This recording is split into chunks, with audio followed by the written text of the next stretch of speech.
Oh, glass, you beautiful amorphous translucent mystery, tell me your secrets.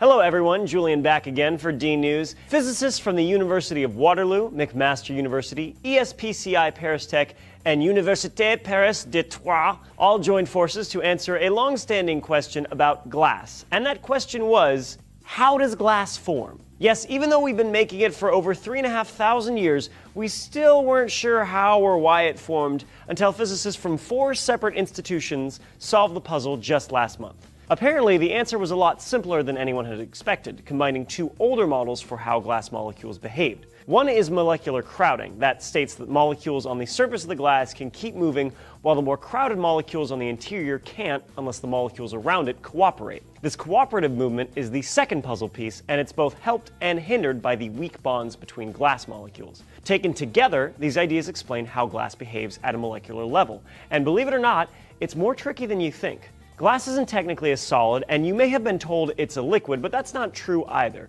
It's an amorphous solid, meaning it lacks the crystalline or polycrystalline repeated structures of other solids. This lack of a pattern and the weak chemical bonds explains how glass can behave like a brittle solid, and also accounts for the glass-liquid transition, which is when heated glass is between a supercooled liquid state and a solid state, and it behaves like a rubbery, viscous liquid.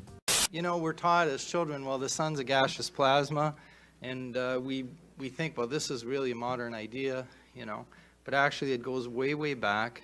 The sun became a gas actually in 1864. You know, we say in the gas model, well, the sun doesn't have a surface. This is just an optical illusion. It's caused by a change in opacity that causes us to perceive a surface there that is not real. Of course, many observational astronomers at the time actually believed it did have a real surface. Warren de la Rue, Balfour Stewart, which for those who know me know that he's one of the people that I have really admired a lot, and Benjamin Lowry, they wrote a paper and they proposed that the continuous spectrum of the sun was consistent with fully gaseous sphere. So as you know, the sun emits in white light, and they said, well, the gas can do that. And then Franklin and Lockyer, now Lockyer was the founder of the journal Nature, they wrote, the gaseous condition of the photosphere is quite consistent with the continuous spectrum. Now, of course, this was false. That a gas cannot give us a continuous spectrum. But today, we still argue that the sun can give us a continuous spectrum, even if it's a gas. And these ideas go back to 1865. Now, all our physical knowledge since that time has demonstrated that this is not possible. Yet, we still prevail in saying the sun can give us a continuous spectrum, even though it's a gas. And how do we do that? The way that they do it is they say, well, look, we have inside the sun, we have a lot of atoms, and they're in different states of ionization. And through all the sum of many processes, all these processes that we're going to add together, they'll give us that continuous spectrum, like magic. But everywhere else in spectroscopy, and I'm a spectroscopist by training, if you have a certain type of spectrum, you have a distinct process that produced it. So we get an NMR line. So every spectroscopic process that occurs in nature has a specific thing that produces it. Now, graphite produces for us the continuous spectrum. Once you understand why graphite produces a continuous spectrum, then the sun will be bound by the same mechanism. And that will also be true for any other continuous spectrum that you get in nature. This is in 1927.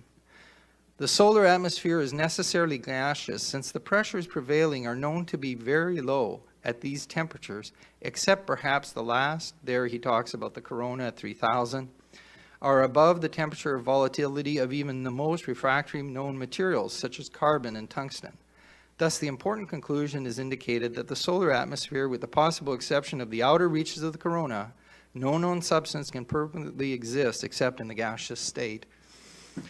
And of course, this is because we have critical temperatures, and it was known that the critical temperature of even hydrogen is extremely low. I think it's like 33 Kelvin. And of course, when these people wrote this, they didn't realize that metallic hydrogen would exist, and that will have a different critical temperature, and so it could be a liquid at much higher temperatures and pressures. So basically, these statements are completely out of date. But if you ask an astronomer, why is the sun a gas?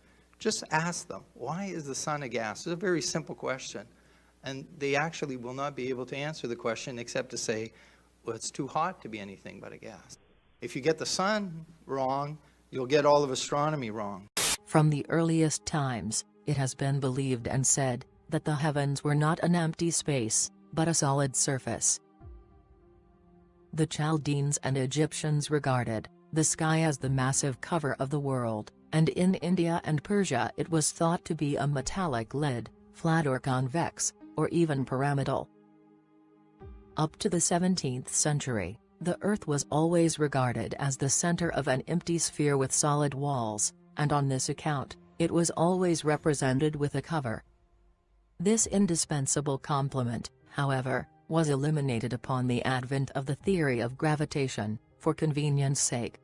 As a solid dome limiting the space round the Earth would have rendered impossible the extravagant motions of the planets, which were sent revolving in the air at phenomenal distances. Thus from this time, the fact universally accepted for thousands of years that the sky is a firm surface, completely disappeared. Nevertheless, the possible existence of a solid vault over the Earth is a question of great importance in view of the tremendous consequences, which would result from this fact, if it happened to be true. There is no doubt that the general reaction is one of incredulity, but, on the other hand, it can be considered that it is not without reason that the ancients believed in the existence of the material vault of heaven, nor without reason either that this notion should have been consistently handed down through the ages since the earliest times up to the I-70th century, in all parts of the world. So it's extremely important that we set the phase of the sun correctly. Accepting a new phase for the sun will lead to the collapse of modern astronomy. So if you say that the sun is a liquid, astronomy will collapse. Well, some people say, well, this is a terrible thing. But actually, I think it's good for our children. It will give them some work in the future. It's almost like these electrons are running into a glass wall in space. Daniel Baker of the University of Colorado Boulder and the study's lead author said, in 1947, during Operation High Jump, Admiral Byrd discovered the outer boundaries of the firmament. Many of his men's planes were disappearing very quickly. A lot of them were crashing into invisible barriers and disintegrating in mid-flight. It was shortly after discovering this barrier that Byrd discontinued his mission and returned home. What happened is Byrd's planes encountered the walls of the vaulted dome. Soon after, many measures like the Antarctica Treaty and a consistent military presence at the ice wall were put in place to cover up the structure of our enclosed world system, while also preventing unwarranted intrusion which could lead to an announcement of the discovery of the Earth's dome. And in that film we show footage of the Navy planes landing in these lakes.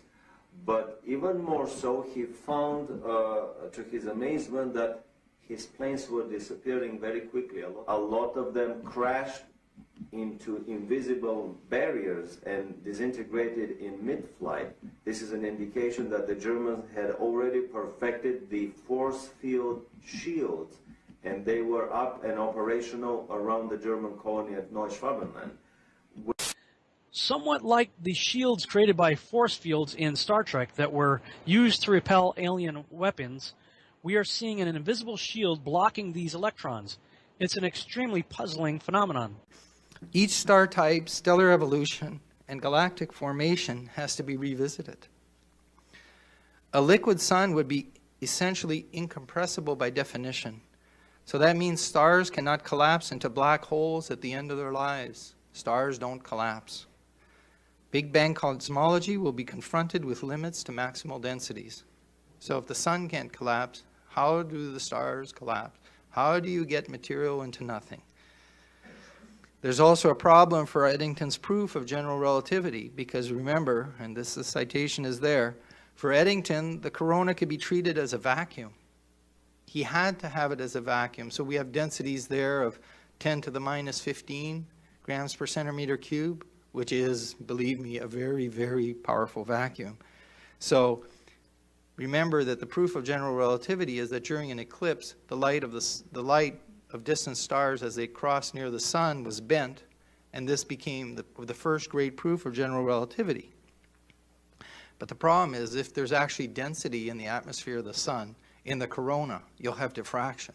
And so then you don't have a proof of general relativity. The problem is, if there's actually density in the atmosphere of the sun, in the corona, you'll have diffraction. Density in the atmosphere of the sun, density in the atmosphere of the sun, density in the atmosphere of the sun, you'll have diffraction. It is by this obstacle that the radar waves are reflected, and we may also recall, in this respect, the theory of heaviside leading to the existence of an upper, wave-resisting atmospheric layer. Density in the atmosphere of the sun. Wave-resisting atmospheric layer, which is no other than the solid vault of the sky. There is absolutely no solid body between the Earth and the dome of heaven, since the constellations, like the planets, are nothing but luminous phenomena. The meteorites are obviously fragments which become detached from the vault and reach the Earth. These masses, when analyzed, prove to include a high percentage of metal, from which we can conclude that the inherent brilliance of the sky is due to the presence of metals in its composition. The fact is that the Earth, at the beginning of time, must necessarily have become separated from the adjoining mass, which constitutes now the vault of heaven, and, therefore, the parts now divided must contain the same elements. All the metals and ores of the Earth are consequently present in the surface of the sky. An association is actually made between metals and the sky, since the latter is instinctively compared to lead and copper in very hot countries, where broiling temperatures intensify its metallic action, and render it more perceptible. In classical literature, there are two specific references to the metallic nature of the sky, apart from the one to be found in the Egyptian cosmology, but the former may not be independent of the latter. First, we read in the poems of Homer that star-strewn Olympus, dwelling of the gods, is made of glittering bronze. And secondly, in the Old Testament, the prophet Job gives what may be regarded as an exact definition of the sky when he proclaims it to be a mirror of metal. It is to be observed, in this connection, that when poetical reference is made to the silver mirror of the moon, it is the metallic surface of the dome appearing under the transparent disk, which in reality, may be described as a silver mirror. It may further be remarked, that in the mythology of the Orient the attribute of the sun goddess is the sacred mirror. This is another association with the true nature of the vault, and it must be admitted that the latter, especially when it shines and sparkles under the sun, undoubtedly looks like a mirror. It has frequently been observed that there is a resemblance between glass and the sun. In the 6th century BC, Empedocles regarded the sun as a vitreous body, which collects and reflects the light of the ether, but has no luminous power of its own. The British astronomer Palmer, in the last century, held the view that the sun is a lens which, he also said, transmits to us the rays emanating from the Almighty. It is further known that Ptolemy in his system of the constitution of the universe, speaks of the existence of a crystalline sky, that is a sky in the nature of a transparent mineral substance. One may think, in this connection, that it is not impossible that due to the heat developed by the passage of the sun's disk, there may be a fusion and vitrification of the siliceous materials contained in the vault, so that it becomes coated in certain places with a layer of glass, which would communicate to the solar disk by transparence, identical properties, so that it might become similar to a lens. The presence of dross or slag similar to that formed on fused metal, has also been observed on the surface of the sun, which is really, owing to its transparence, the foundation of the sky, and this seems to confirm the possibility of thermal and chemical reactions taking place among the elements, which compose the vault. It can now be understood, that the light and the heat which appeared to be produced by the sun, do not proceed from this source, but are due to a burning glass effect which is generated by the brilliant metallic surface of the vault under the luminous disk. Under these conditions, All the vivifying and beneficial properties, which are attributed to the sun, must be transferred to the solid dome of the sky, as well as the rays. These are not the sun's rays, but they are the rays of the metallic surface of the vault. So then you don't have a proof of general relativity. So this has consequences when you change the phase of the sun. It's much more than just changing how all the stars are. Now, I've wrote a paper, got carried away, 40 proofs, 40 lines of evidence that the sun is condensed matter. But actually, there's only one proof that we need. And this proof we've had since the days of Langley, when he first measured the continuous spectrum of the sun. And as I mentioned before, in order to have a continuous spectrum like this, the sun must be condensed matter. You cannot get it from a gas, and I've treated this in detail in this paper, Stellar Opacity, the Achilles heel of the gaseous sun.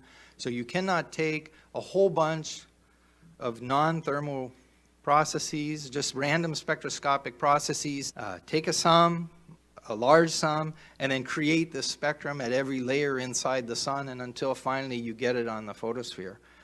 That requires that whatever soup you're building changes constantly within the sun to have the right properties so that it can change the spectrum with temperature. It just doesn't work. So we have Rosslyn mean opacities, which the solar physicists use to treat this problem, and it's just an excuse for not understanding a process. So you can't do it with a gas, and that's the critical point.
Strange phenomena is being experienced by people globally, the sun flickering and blinking.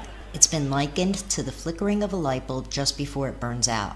Some have postulated that the flickering may be a camera issue rather than the sun itself, autofocus or exposure settings adjusting when the camera is pointed directly at the sun. That, however, fails to explain people that are witnessing it and actually seeing it with their eyes. In 2009, physicist Gordon Watts wrote about the phenomenon on his blog after experiencing it while on a flight from Seattle to Geneva. His observation was of flickering that was also visible on a portion of the aircraft. After describing his experience, he concluded with, whatever it was very spooky. The sun is supposed to be rock solid. The flickering sun seemed to raise such a hot debate whether it was, a hoax or people need to really do your research before you let some troll talk you out of doing the research yourself. Just go get a camera. You will find it sooner or later. Let's get right into it. So on the night event of the flickering event in Nigeria, so this YouTuber, captures the same image. Now I'm going to just let this play through. But what he finds here is the sun blinking. Now, many of you see Nigerian sun blinking. And take the sun is out of focus. If it's been out of focus, then I expect it to get blurry, right? You should actually literally physically see it change focus. That's not the case in these videos, but I'm going to skip ahead that he does his own investigation. So he shows people with their hands above their head and looking at the sky. You can review it, the whole video yourself. It's all over, and I'll leave a link to this one. And you could see people with their signs in their eye. Okay, so they're not freaking out, but let's just get to the video evidence. So we see this thing flicker.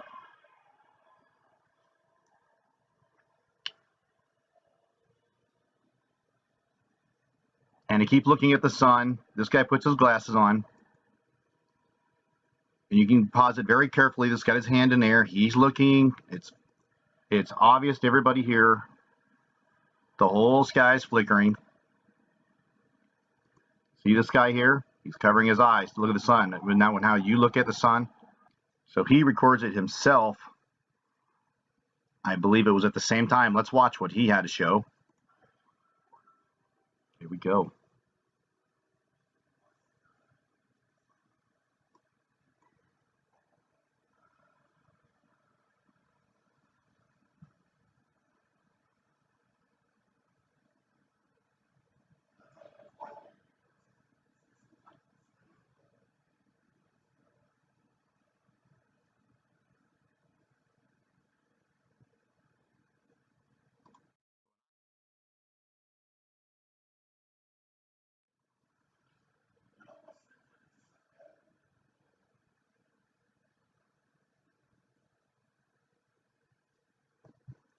So you can see his flashing sky. There's so much to see in this video. I want to show you countless evidence of the flickering or the pulsing sun, the blinking sun. Now, you see that thing changing size, and yet you do not see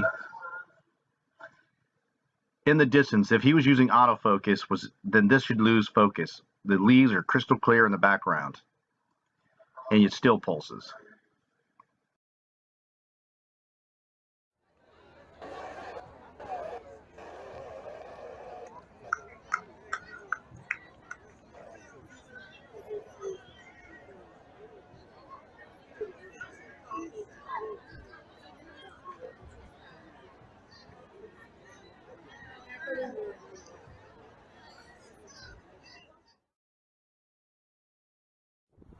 Like everywhere, all over, and then, oh, look at you, blinking. The thing blinks all the time.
Whoa.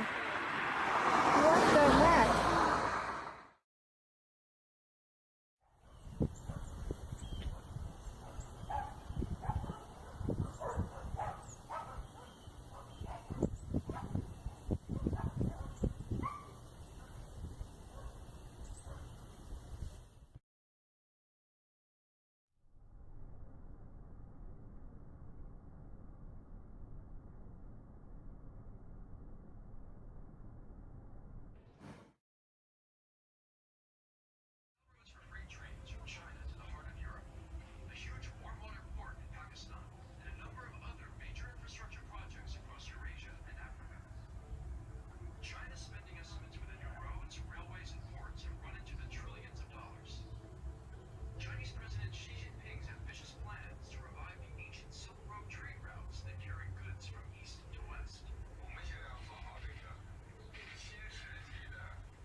So as it comes out through the bottom of this junk,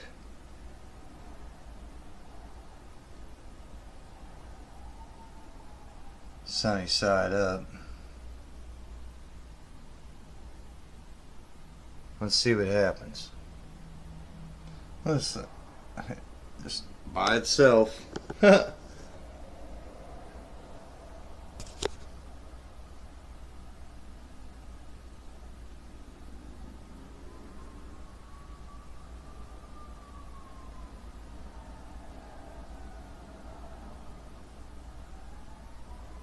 Well, look at it move. Is it just me, or is it like moving to the left? The camera's not panning at all. Oh, look at blink. Go, go, blinking sun. You can blink all day long.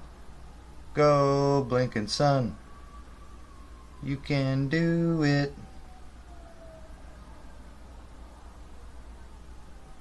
Wow, it's going nuts.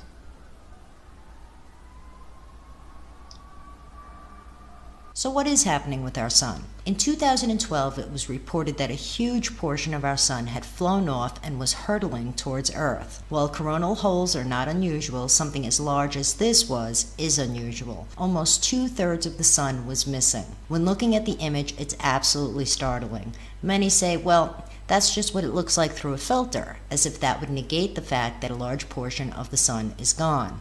Filter or not, the dark areas represent areas of the sun that are missing. Corey Powell of Discover Magazine makes that perfectly clear. This part that's missing, the reason it's dark, is that whole chunk of the sun basically ripped off, blew out, and is coming our way at about 2 million miles an hour. Our way? Our way. That doesn't sound good. That doesn't sound good. Know this before? Or did we not take note of it? Well, we know it's really very recent that we've even been able to see these things. What this means is this is what the sun does all the time, and we don't really know why it does it.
Because of buoyancy, helium and hydrogen rise.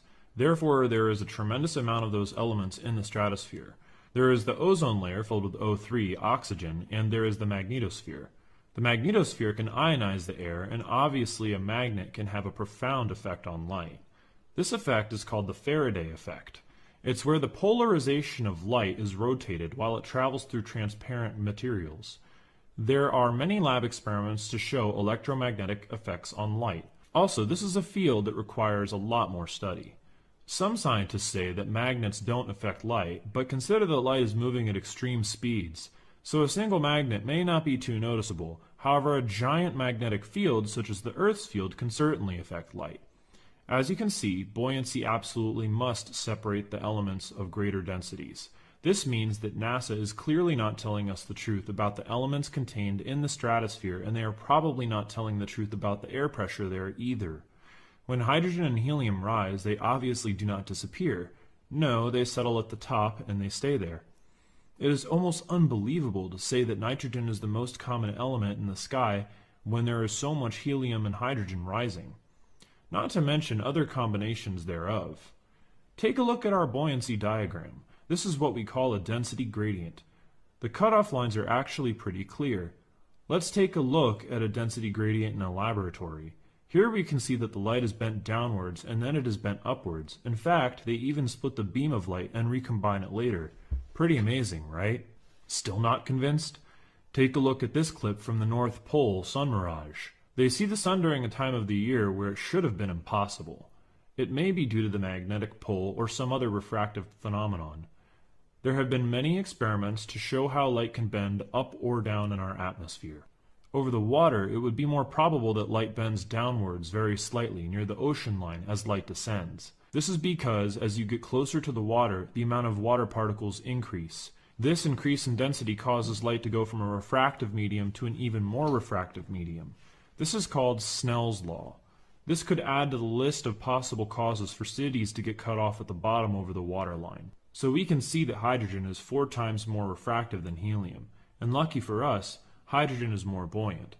So for the 300 or more miles of atmosphere, depending on how high you guess the sun to be, light will travel significant distances bent upwards towards the observer. Extreme heat or cold from the sun can certainly forge elements, such as helium hydride or even stranger elements. It's fair to say, unless parts of space reach negative 300 degrees, we will probably not see liquid hydrogen. However, on the internet, people seem to say in some cases atmosphere is extremely cold. It creates an inversion layer, supposedly. Maybe it just depends on where the sun is. It has been estimated that there is helium hydride in the stratosphere, however.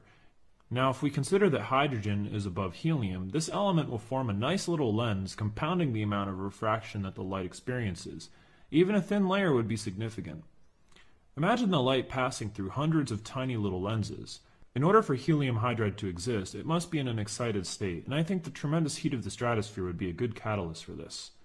I would like to see some experiments done with refractivity of exotic materials like these. I expect it to be significant. You see, an element on its own is not even close to the refractive index of a combined element, and the direction of refractivity may indeed change depending on the combination. For example, water is significantly more refractive than hydrogen or oxygen on their own. Why the dramatic change? Because the elements form a little lens. Let's take a look at the periodic table sorted by density. Using this, we can know how some of the elements will be ordered in the atmosphere and what direction light will bend for each layer. But don't let that dominate your calculations, because what matters is the amount of miles light will travel at the angle before crossing into the next medium. Also, it matters greatly the different materials in the atmosphere. Do not limit your bias to elements only. Refraction increases dramatically when you combine elements. For example, how does ozone affect and refract light, and how thick is the layer? Don't count on government space agencies for honest statistics here. For example, when light goes from helium to lithium, lithium is only 0.23 refractivity, and helium is more than 4 times more refractive. So again, light refracts upwards, and quite significantly. Lithium passes to argon, and light will refract downwards, and it will go down again from argon to nitrogen, and then again slightly from nitrogen to oxygen. Also, if astronomers avoid filming stars 20 degrees above the horizon because of refraction, that alone is enough to prove to you that their calculations of parallax are not scientific or reliable. If you triangulate a 10,000 kilometer sunset at 300 miles high to the ends of the stratosphere, we get a 2 to 3 degree angle of sunset. This certainly makes the sun easier to block with air. In fact, anything within 10 degrees is worth discussing. Another reason why this subject is so important is because it can potentially explain why the moon only shows one face. Flat earthers tend to ignore this problem. The moon, no matter where you stand, shows the same side. What type of magic holography is this? Well, if you consider that the atmosphere is potentially bending light towards the observer, then it makes sense that a flat light would change its angle towards us in the atmosphere. Let's take a look at some different types of holography while we are on the subject. Here you can see a coin appear on top of a cylindrical base. No matter what perspective you view the mirror, it looks like the coin is sitting on top of the base. Try to grab it, it's not there. The trick is in the mirrors on the inside, a brilliant little design, like a cylindrical pepper's ghost. Of course, there are almost endless ways to design a system like this. Now let's take a look at lumographic lenses. These things are completely awesome. Depending on the angle that you view the lens, you can see a different image. This type of lens is an art form. And here is Cast-AR augmented reality glasses. They use two projectors and reflect them off of a retroreflective surface back to your eyes. Everyone sees a unique image. Anyone can make a pyramid hologram at home. Here I filmed a holographic moon myself using a simple pyramid made from my transparent sheets. For those people who theorize that there is a dome or firmament above us, whether it is made of ice or any other material, that could definitely reflect light back to the observer at various angles. In addition to reflected light, there is projected light. Light from a projector expands as it moves away from you. However, this also depends on the shape of the lens. A flat light source like a television screen would cause almost no increase in size as you move away from it. Perhaps this is why the moon and sun have a slightly round appearance. It would also be another possibility to explain why the sun does not shrink as much as people anticipate. Also, the further you are from the sun or moon, the sharper the angle is to them and the greater the refraction. Also, the more miles the light must travel through the thermosphere to reach you, and the more profound a small change in angle will be. Have you ever seen a moon set? Have you noticed that it almost always seems to move faster in the sky the last few moments as it descends? The sun seems to do the same thing. Right before sunset, it quickly drops a few degrees. Why? Finally, on this subject, we can see hundreds of examples of sundogs, double suns, double moons, and other things like this in the sky. It's hard to make sense of these sightings and decide which ones are valid. However, multiple suns is a pretty common occurrence. Also interesting is the alleged sighting of Rahu, which is a semi-translucent disk said to be the cause of eclipses. Something similar to this could cause the moon's phases. Or, considering that the sun and moon are constantly refracted, this introduces a wide new range of possibilities for the moon's phases. So Planck commented on the solar spectrum years ago, and people don't, Planck has done a lot in science, and people, they quote scientists when they want, and they decide not to quote them when they don't like what they had to say. But here, Planck says something to the solar physicists of still today. He says, now the apparent temperature of the sun is obviously nothing but the temperature of the solar rays. Now he's talking about the continuous spectrum.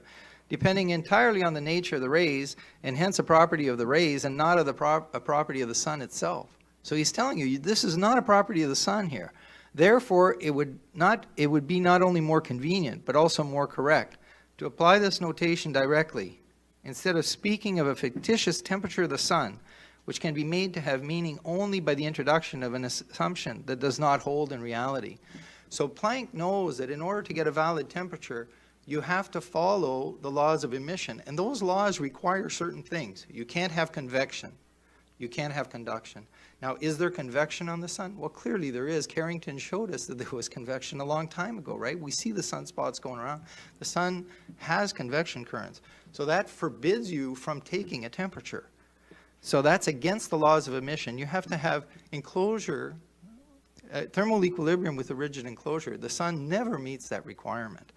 Now, I like this slide because this slide, for people who can't understand the continuous spectrum and all the physics of, how do you get a continuous spectrum and spectroscopy, and they're not interested in this, and it's all foreign to them. But this one is so easy, right? So if this is a flare, it's a Doppler image of a flare. So the white that you see here is a flare that's coming out of the surface of the sun. And as it breaks the surface of the sun, you see these ripples that are going out. Now, in the paper, they actually talked about this resembles ripples on a pond. Well, ripples on a pond are transverse waves, right? Now, you only get transverse waves in condensed matter. Oh! Nearly 4 million of us had our minds shattered by the bending glass.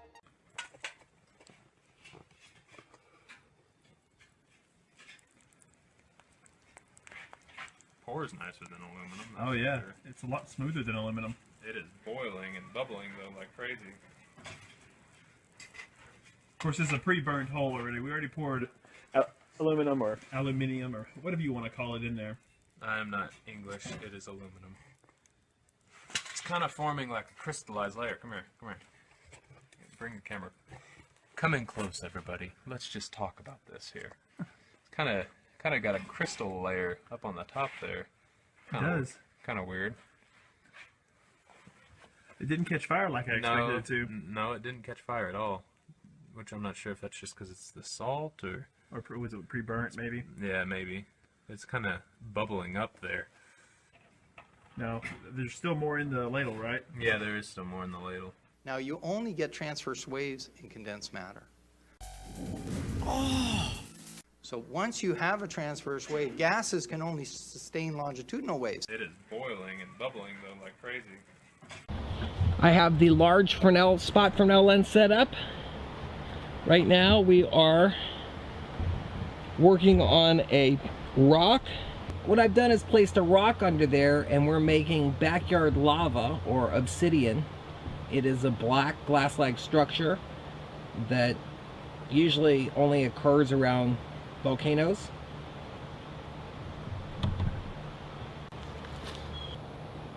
What I'm going to do is just gradually drop the heat so it doesn't bubble very much. The British astronomer Palmer, in the last century, held the view that the sun is a lens which, he also said, transmits to us the rays emanating from the Almighty. It is further known that Ptolemy in his system of the constitution of the universe, speaks of the existence of a crystalline sky, that is a sky in the nature of a transparent mineral substance. One may think, in this connection, that it is not impossible that due to the heat developed by the passage of the sun's disk, there may be a fusion and vitrification of the siliceous materials contained in the vault, so that it becomes coated in certain places with a layer of glass, which would communicate to the solar disk by transparence, identical properties, so that it might become similar to a lens.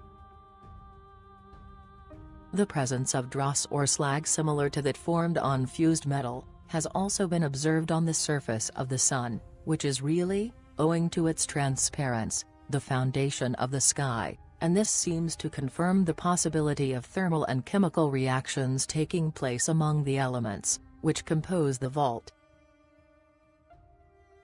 It can now be understood, that the light and the heat which appeared to be produced by the sun, do not proceed from this source, but are due to a burning glass effect which is generated by the brilliant metallic surface of the vault under the luminous disk.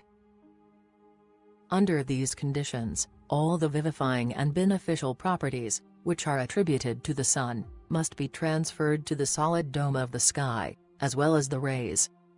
So let's try to burn some stuff.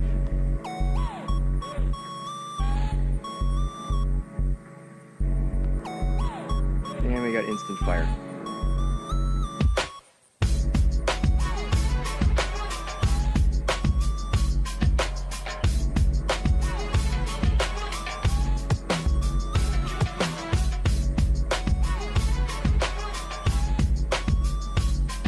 And that didn't take too long to start melting the surface of the rock there.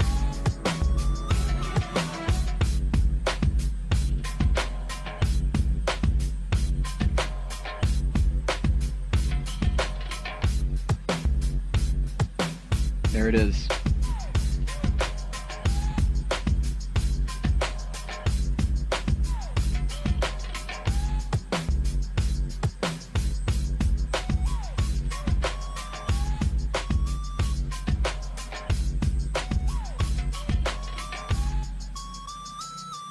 the dirt turned to lava.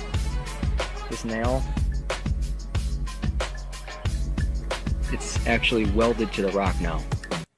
It's kind of forming like a crystallized layer. Come here, come here. Bring the camera. Come in close, everybody. Let's just talk about this here. Some think there's a layer of Libyan glass 100 kilometers up that gets overcharged. I don't agree, but we should look into this glass. In the Libyan Egyptian desert, this is like a 200 kilometer range. You can see there's tons of this, what they call Libyan glass. Each piece looks like it's been chipped off another piece, off another layer of glass. They're clear and pure with some meteoric dust in them. The sand and rock native to the desert has a red hue and high in iron, unlike this Libyan glass. It can't be fused by the local sandstones. It's a completely different chemical composition to the local environment. And at the local meteor site 150 kilometers away, they didn't find any there. So there's like 1,000 tons of this most natural glass ever found. And it takes up to 1700 degrees before it starts to melt. That's over 500 degrees higher than any other natural glass. If it's dropped in water when red hot, it doesn't disintegrate. Libyan desert glass, mysterious shards of a glass-like material which, according to the scientists, has an unknown origin, are pieces of the dome that have been shed. Libyan desert glass is unlike any other glass. It is a form of molten glass but has no clear layers of other minerals. It is 98% molten silica. It has an extremely high formation temperature of 3092 degrees Fahrenheit. So it's extremely resilient, like any dome above us would be. Perhaps this is the molten glass described in the Bible's book of Job. Hast thou stretched out the heavens, which are strong, and as a molten glass? Good afternoon. This is Universal News Media. It is January 25, 2018. On the morning of January 3rd, 2018, residents of the sleepy little town of Cheakamus Canyon in British Vancouver, Canada, got to enjoy not one sunrise, but two. The entire double sunrise was caught on video, which we will be playing momentarily, by the Canadian Aviation Weather Cam located at Cheakamus Canyon Tower. These photos are unedited, untouched, raw footage of what came from the Canadian Aviation Weather Cam. We will now begin the video of the double sunrise in time-lapse mode. Each frame is 10 minutes. The entire video happens over the course of 2 hours and 10 minutes. As you can see, it starts out looking like only one sun, but as it rises over the mountaintops, it actually splits into two completely separate suns. The second sun that you will see in the video is, at least in part, causing our red sunrises and red sunsets to occur each and every day. This is not normal. In the past, either the sunrise or the sunset was red, not both. The reason that this sunrise does not appear red is because the sun actually rose over an hour ago and we are seeing it rise above the mountain later in the morning. For those who were able to see the earlier sunrise in this area on this morning, it was indeed very red. The one on the left is from Alaska, clearly showing what I would say would be two suns. Now, you could say, oh, you took that through double pane glass. Okay, I'll give you that. Possibly could be some kind of refraction. But look at the one that I got from Ireland, you guys. This photograph came from Ireland from a few days ago. And look at this. This is cray-cray. What I'm showing here cannot be a lens flare, guys. It's sitting behind the pole, first of all. You can see it's not a reflection or refraction of this object. So what are we looking at here, guys? Are we looking at a planet? Are we looking at a shield? Are we looking at an artificial sun, real sun? What are we looking at? And I would say maybe all the above, or maybe none of the above. But at the end of the day, when you see something like this, you know, the hypothesis could go wild, right? So I am just going to say this is an unusual photograph of a phenomenon that shatters your world perception. And when that happens, your beliefs get challenged, and some of your beliefs even get destroyed when you start to really open your aperture to what's really happening versus what they try to tell us is happening out there.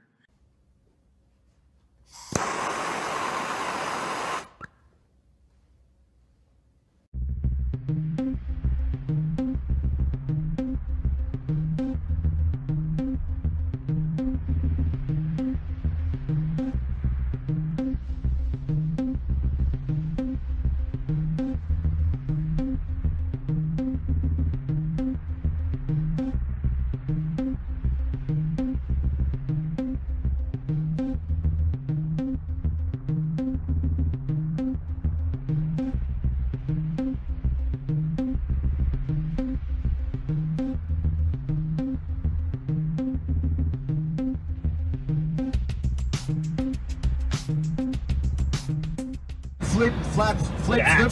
So there's a sun and there, he's going to be doing his second trial run here, hoping for a better time than his first and a better score than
Okay guys, here we are back at the video, and the sun should be completely past the horizon now at this point because it's like 8:30. Okay, and it's not. That's the problem. Okay, so now it is starting to get past the main border, and as it does, I'm just going to focus on this whole time. You watch. There's something else trailing behind it and setting. And it's leaving streaks of light, and it's leaving a circumference of something, and you're going to see, and it's going to freak you out. And I'm just going to shut up for this part. That's the incandescent filter right from my camera. That's the neon filter right from the camera. That's the auto filter. It's what the computer selects by as much visible light. That cloud ship right there is bizarre. Look how bizarre it's, even more bizarre it's getting as light reflects through it. Crazy stuff. Let me move my big old head out of the way so we can see. Crazy stuff. Look at the light at the top of it, like the bright light at the top of it. Look at this too. Look at this like weird vortex opening too. Very strange. Oh, it's finally starting to break past the horizon line. Because when it does, you're going to see something yellow about right there start to drop. Very slowly, I might add, and it has a red rim around it, so it looks like a faint yellow sun. Maybe our real one. Maybe the visibility was just right, because I did something else too that I hope works out. I went outside and filmed the firmament when there was just a little bit of light. I'm zooming at the brightest star where there's still a little bit of light from the sun. So if you could zoom in at on the firmament when there's just a little bit of sunlight, you may be able to see it. And that was my theory. So I zoomed past the brightest star. You can tell I'm really zooming hard. I'm going to get to that point. And then all of a sudden I get to the firmament and I can see patterns. And we're going to get to that. Okay, so for now, this is this. Wow. Wow. Okay, now this thing is totally, completely broken past the horizon line. And I'm just going to stay on this spot. Let's make sure we got another hour, a minute and 42, but it's playing a little faster, so about a minute left. So just hold on, guys. There is definitely something right there. Now I'll move the paint. Now just watch it now, because what they passed off with the sun today has already broke past this line. There's something else right there. Just keep watching it. I mean, it's obvious that there is something round and yellow there, right? I mean, the trail of light that the two left, the artificial sun and the real sun, the trail of light just let you know that there was a block of lights there, and hence the reason why the sky is so clear, but yet they chemtrailed just for sunset. I think that's all I got, guys. Stay tuned for some more incredible stuff.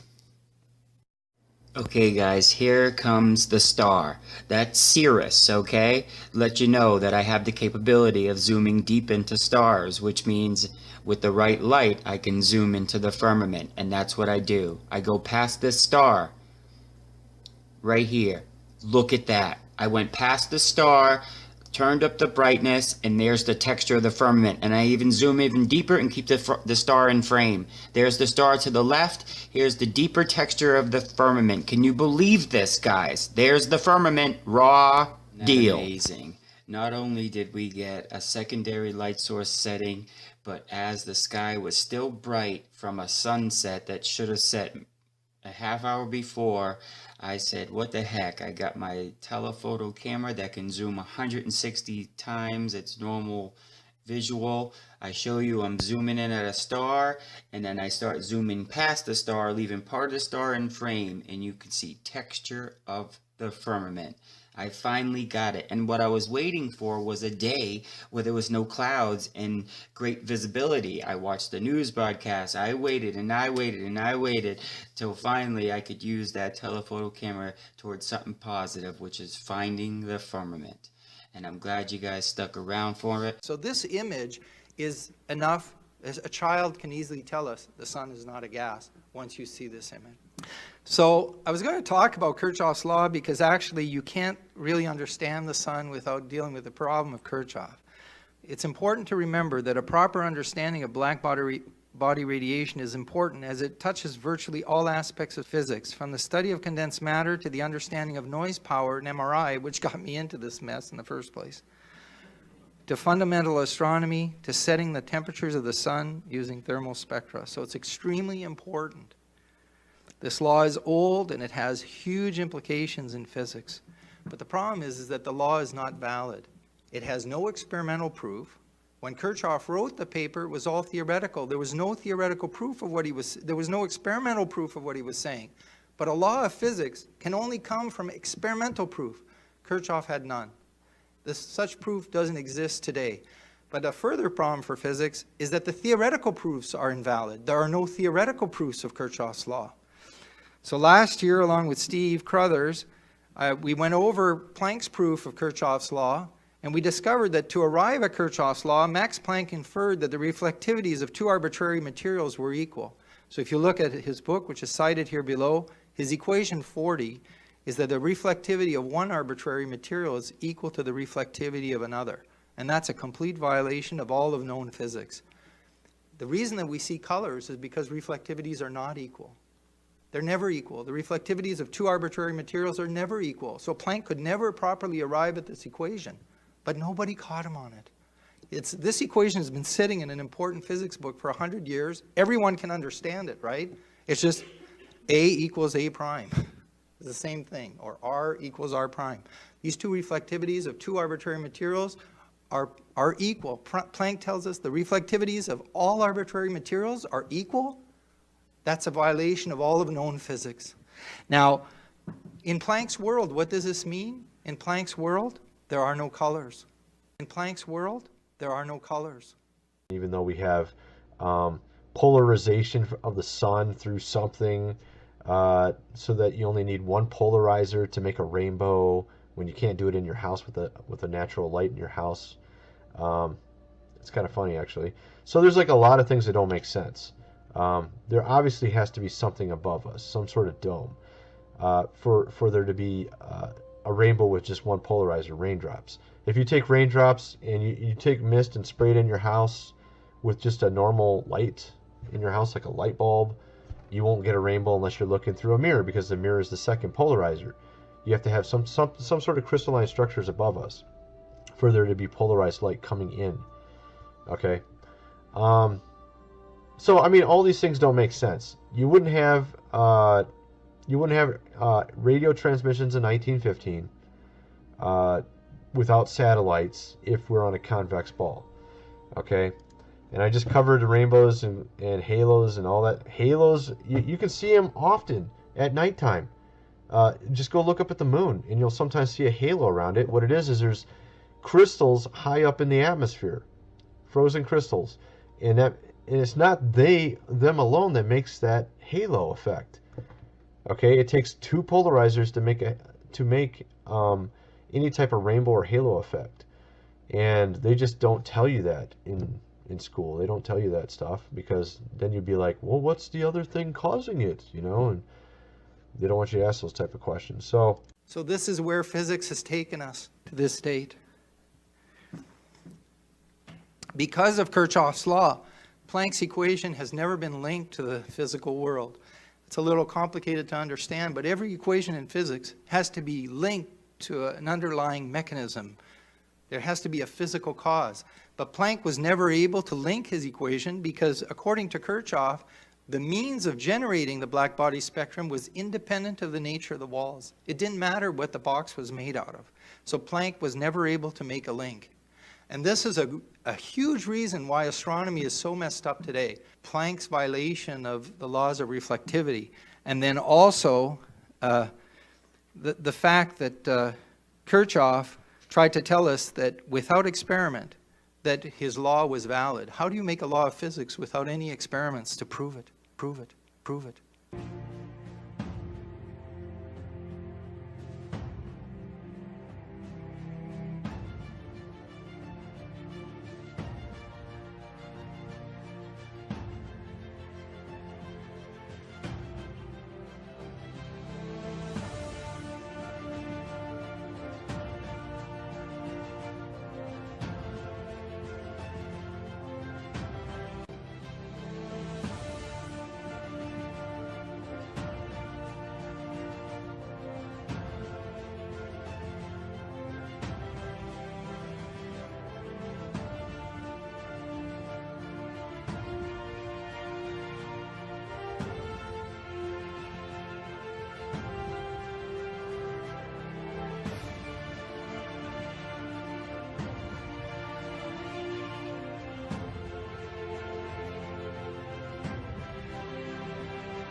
where sprites are that just seem to make some sort of halo effect when they hit it, like as if there's a barrier there.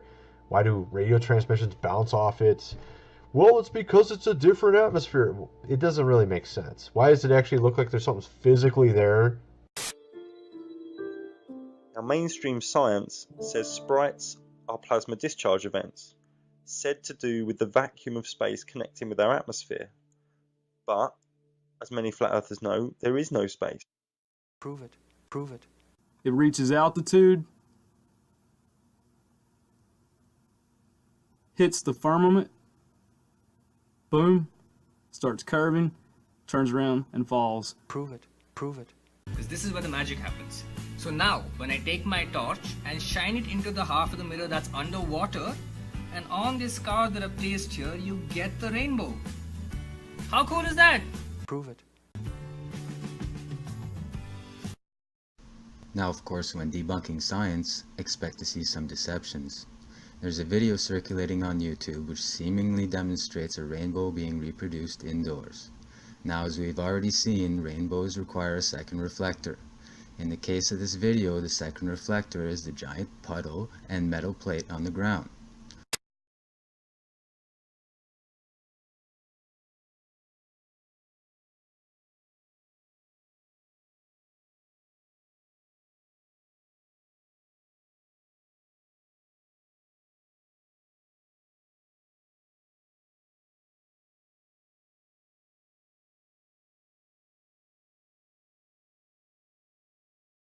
Prove it. Prove it.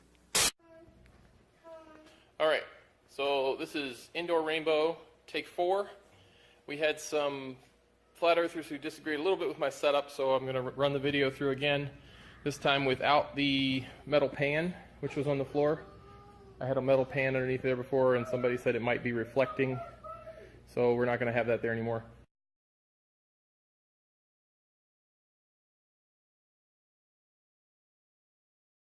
All right, so we have a LED light bulb, the front of which is very flat, no curvature. Flat, no curvature. Flat, no curvature. Flat, no curvature. And it's a daylight bulb, 5,000 Kelvin color temperature, pointing down at an angle from a high location in my pole barn. And this is the water setup here. We've got misters coming in, 2 misters, one up top, one down here, and a valve to turn it on and off. All right, Austin, hit the light. And we got to turn off the overhead lights. And we've got curtains over the windows, no sunlight coming in. All right, leave the light on, bud. Turn the light on. There we go. All right, so we've got the sun. There's our sun spotlight. And, all right, hit the water. Bailey, hit the water. Austin, you can leave the light on. All right, so here we go. We're going to see if we can see a rainbow. There we can see it already. There we can see it already. There we can see it already.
Oh wow, it's so easy to get one outside. Don't even have to try, man. Come here.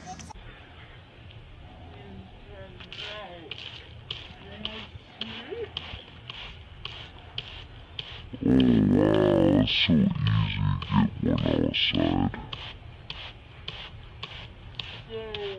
Don't even have to try, man.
I don't see a rainbow yet. There we can see it already. There we can see it already. There we can see it already.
Bingo.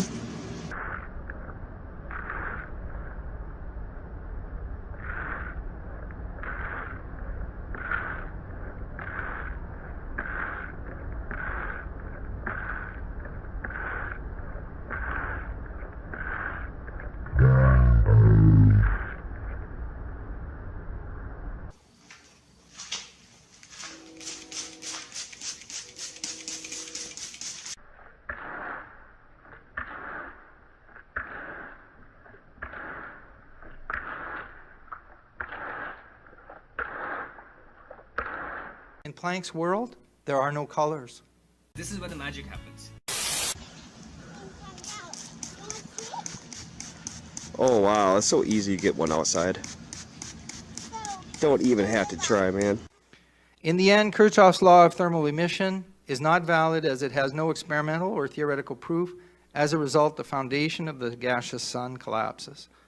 And that's why I've spent so many years on Kirchhoff's law, people wondering, why does he care so much about a law of 1859?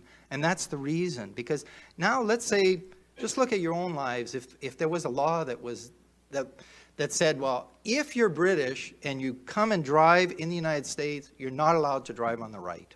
You must drive on the left. That would not be a good law, right? So the same thing here with Kirchhoff's law. What happens when a law of physics is not correct? And we have built all of modern physics upon it. That's a problem. That's a problem.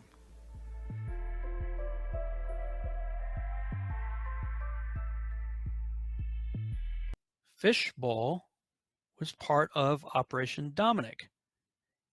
It looks like they are sending high altitude nuclear bombs to test the fishbowl of the Lord, i.e.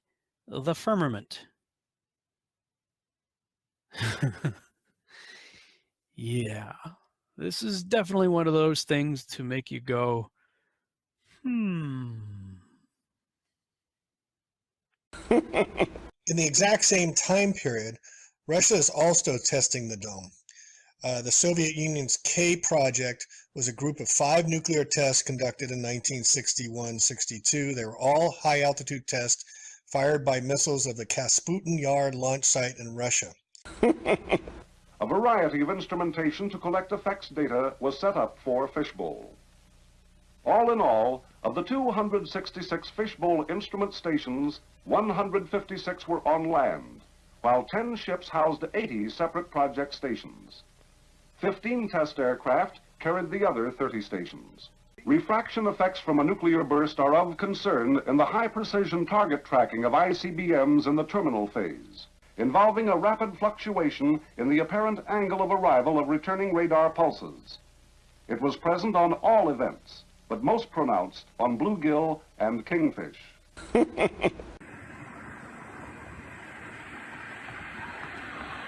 Whoa. What the heck?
Change when actually the population says, we don't believe you guys anymore. Great discoveries in science don't occur because we spend a lot of money chasing things that seem fanciful. They occur because some quiet scientist somewhere that everyone has ignored has been in the lab working, and that person made a discovery which led to new understanding. In the 1990s, Dr. Robitaille set what is possibly the most important world record for nuclear magnetic resonance imaging. When they said the power required to use 8 Tesla magnets to improve cranial MRIs would pose a major electromagnetic risk to the patients, he showed that they were wrong, and he did so by exploiting some of the key mistakes physics has made over more than a century. His discovery is credited with saving tens to hundreds of thousands of lives, all because he refused to take the standard science for true. He hunted it down, found the mistakes in history, and so what do you do after you've changed your entire field and medical service forever? You see where else those mistakes you found have been applied in science, and it just so happens, nowhere has it been more instrumental to our current understanding than on the sun. The same physics which, when corrected, saves lives by incredible numbers, has now been applied to our star.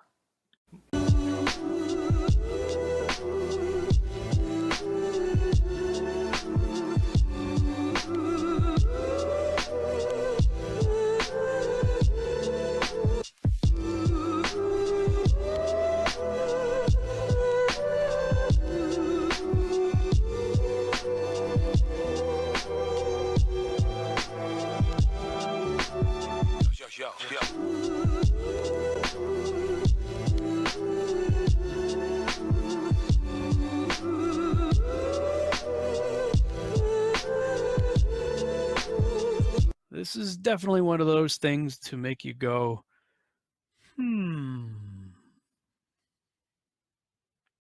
Although we weren't able to shatter that highest, hardest glass ceiling this time, thanks to you, it's got about 18 million cracks in it. Do you know what the strongest material on Earth is? You probably guessed diamond, right? Well, in some sense, you're right.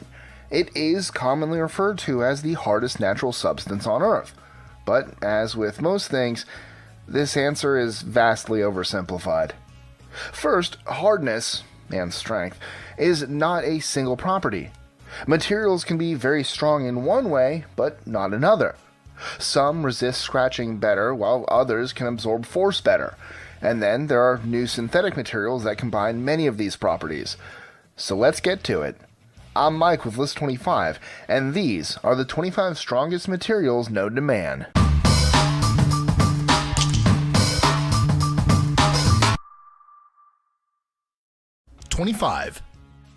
Diamond. This is the classic. Of course, keep in mind that in this case, hardness refers to scratch resistance. In the Mohs scale, a qualitative scale that measures the resistance of various minerals, a diamond comes in at a 10. This scale goes from 1 to 10, with 10 being the hardest. A diamond is so hard that other diamonds have to be used to cut it. 24. Darwin bark spider silk. Often referred to as the toughest biological substance in the world, though this claim is now being contested by another biological material, the Darwin bark spider's web is stronger than steel and tougher than Kevlar.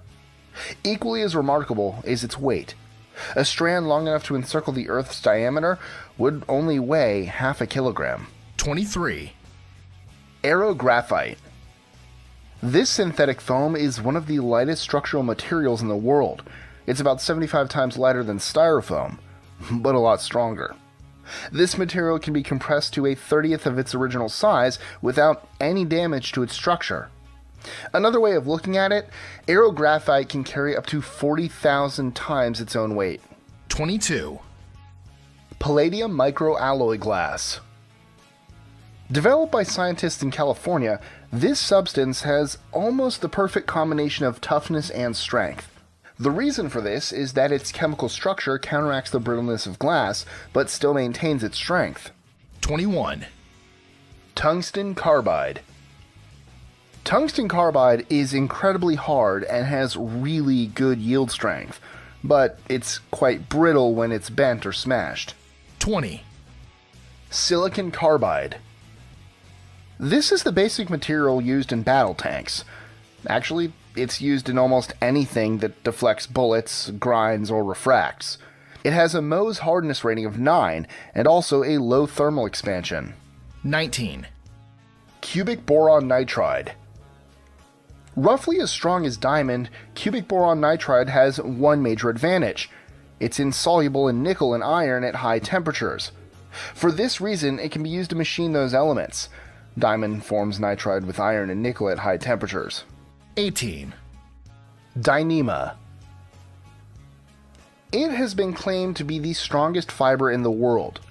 Perhaps the most amazing thing about it is that, in spite of being lighter than water, it can stop bullets. 17. Titanium alloys. Titanium alloys are extremely flexible and have really high tensile strength, but aren't quite as hard as steel alloys. 16. Liquid metal. Developed at Caltech, this substance is very well rounded in terms of strength. It's basically a jack of all trades, but a master of none. It has high levels of hardness, tensile strength, and resistance to fatigue. 15. Nanocellulose. Made out of wood pulp, this new wonder material is stronger than steel. It's also cheaper. In fact, nanocellulose has been considered as a less expensive alternative to glass and carbon fiber. 14. Limpet teeth. Earlier I mentioned how the Darwin bark spider's web was one of the strongest biological materials on Earth. However, limpet teeth are proving to be even stronger than spider webs.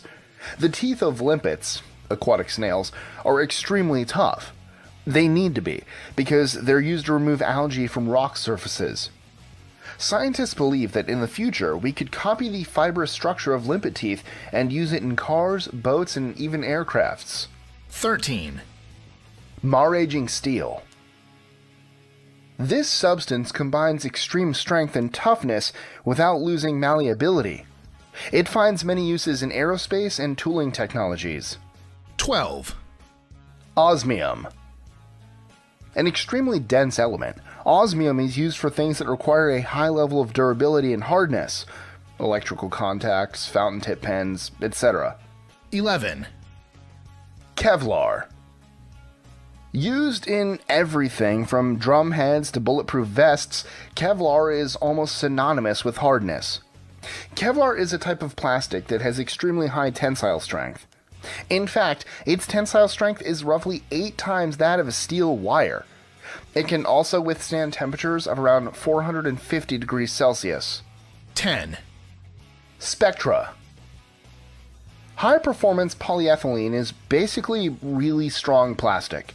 This lightweight, strong thread can withstand an incredible amount of tension and is 10 times stronger than steel, pound per pound. Similar to Kevlar, Spectra is also used for ballistic-resistant vests, helmets, and armored vehicles. 9. Graphene. As an allotrope of carbon, a 1-atom thick sheet is 200 times stronger than steel. Although it looks like saran wrap, good luck busting through it.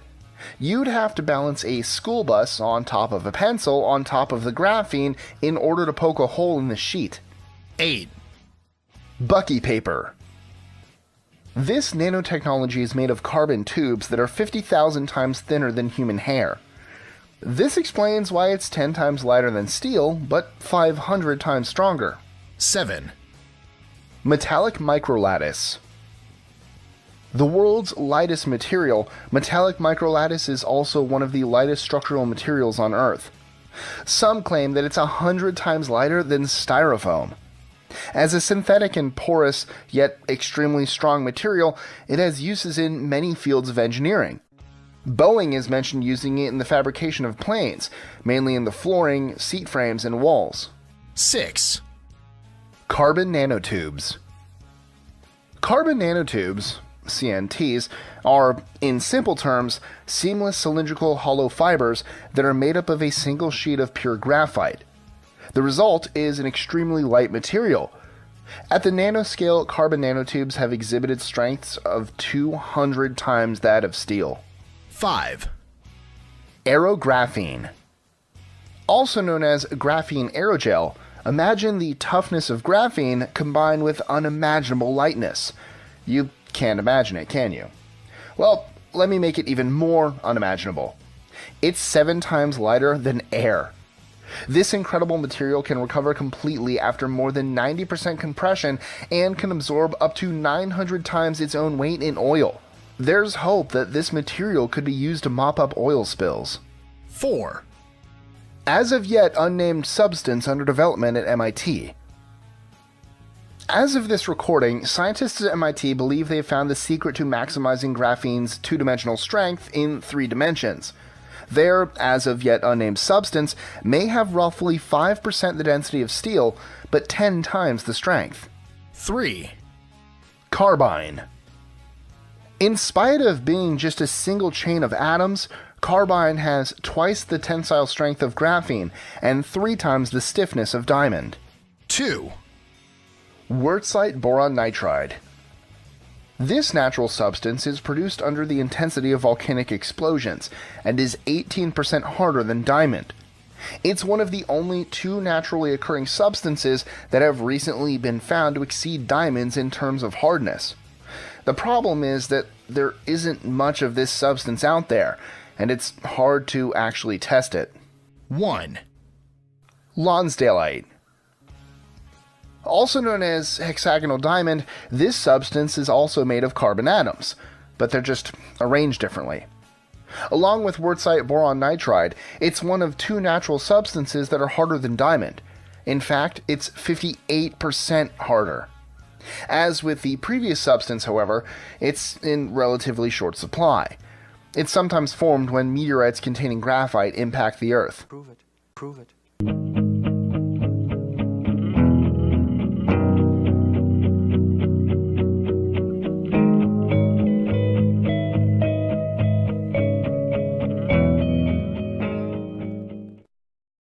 Asteroids are terrifyingly powerful, but they're also incredibly interesting and slightly misunderstood. Now, we tend to use the terms meteors, comets, and asteroids interchangeably, but they are very different, even though they tend to come from the same place.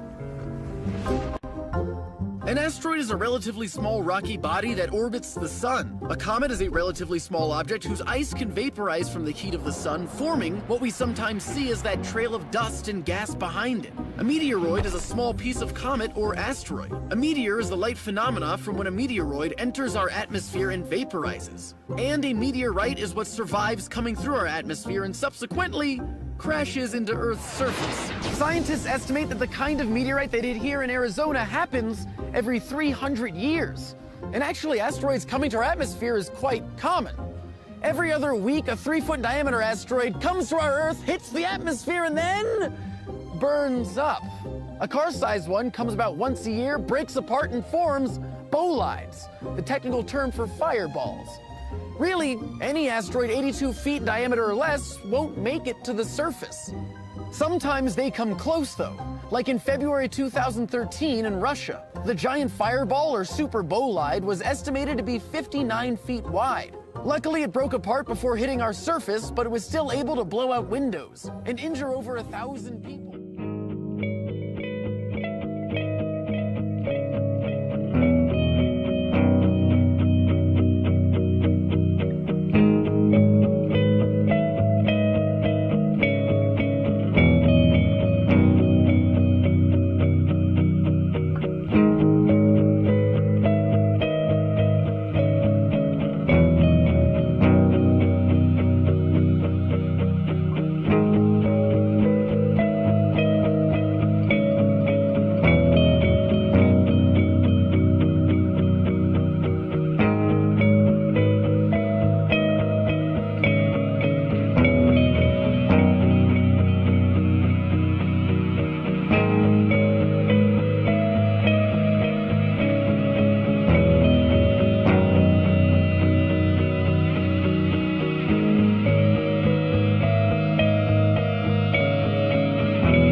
One thing I really want your generation to embrace is that the Earth is a closed system.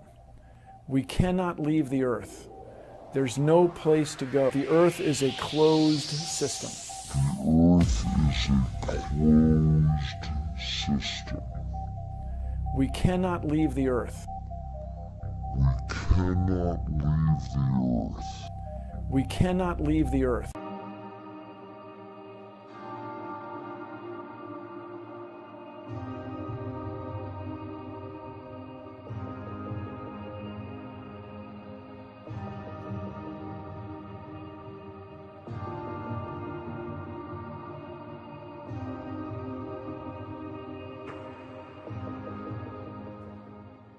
Meteor se uvijek pojavljuje kao svjetlost kružnog oblika koja padajući kroz atmosferu ostavlja iza sebe svijetleći trag u obliku tanke linije.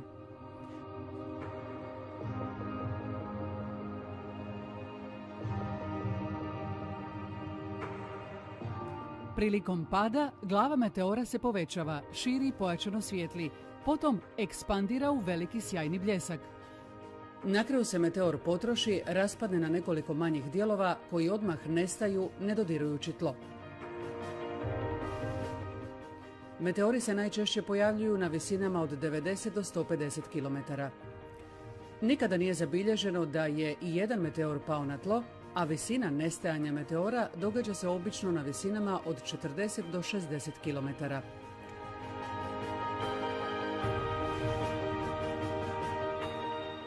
Svjetlost meteora ne dolazi od vatre zapaljenog kamena, nego od elektriciteta. Meteor je vrsta električnog pražnjenja. Električno polje je neprekidno prisutno u visokim slojevima atmosfere, a zrak i atmosferski plinovi ponašaju se kao vodič električnog polja. Prilikom pražnjenja elektroni i oni se gibaju, ubrzavaju, međusobno se sudaraju i umnožavaju zbog djelovanja električnog polja, koje se širi čitavom putanjom sve dok se glava meteora ne pretvori u električni sjajni bljesak. Uslijed sudaranja atoma s brzim česticama elektrona i iona povećava se temperatura u meteoru. Atomi prelaze u viši nivo energije koji se manifestira jakim bljeskom svjetlosti, slično kao kod pojavljivanja munje.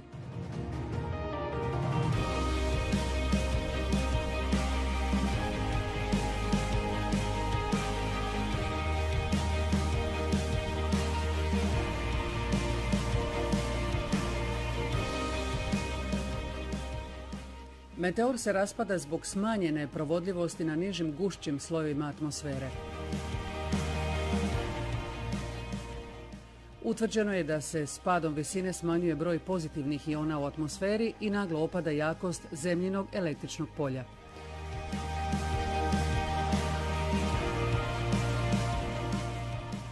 S povećanjem tlaka na nižim slojevima atmosfere smanjuje se električna provodljivost zraka. Pozitivni ioni u sudaru s elektronima, atomima i molekulama gube svoju energiju.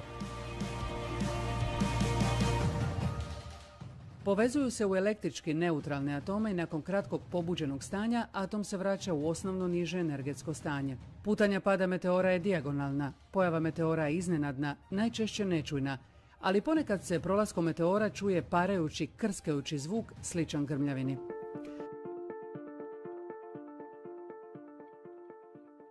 Kretanje meteora je iznimno brzo, kreću se brzinom od 10 do 40 km u sekundi, a vrijeme od pojavljivanja do nestajanja obično traje nekoliko sekundi, a može trajati i 20 sekundi. Meteor nije zvijezda padalica, meteor je električno pražnjenje. Ovaj meteor je iskričast kao električna varnica.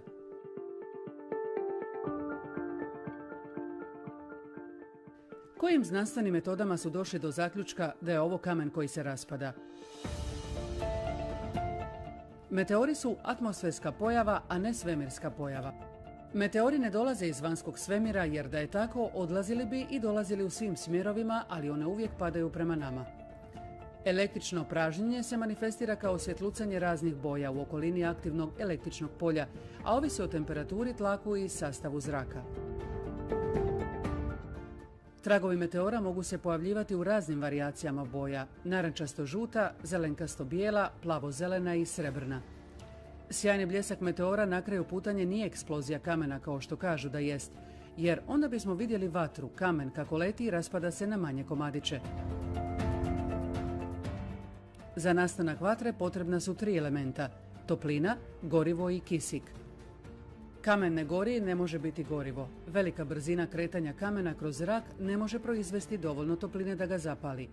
Nije moguće da se kamen koji je otporan na požar prolaskom kroz atmosferu može trenjem zraka zapaliti, ispariti i eksplodirati.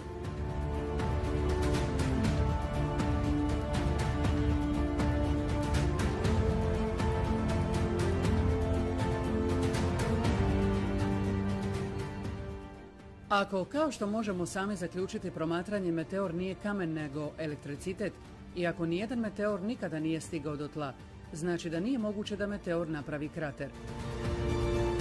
Meteori koji padnu na zemlju nazivaju se meteoritima.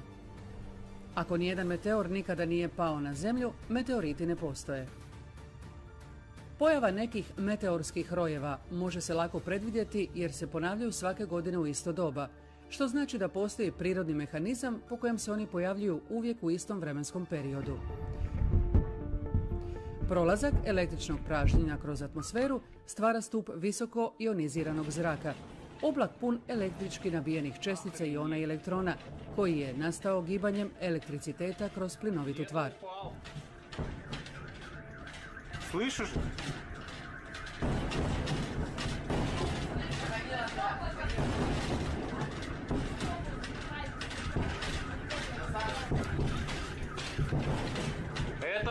Это знаешь, что было? Это он сверхзвуковой, это похоже астероид. Meteorski rep se formira tako što električno pražnjenje kroz atmosferu, to jest prolazak jakog električnog polja i svjetlosti, stvara zagrijan i visoko ionizirani zrak i nestabilno kemijsko stanje u atmosferskim plinovima, koji su zbog djelovanja topline pretrpili kemijske i fizičke promjene svog sastava. Это взрывная волна дошла, видимо.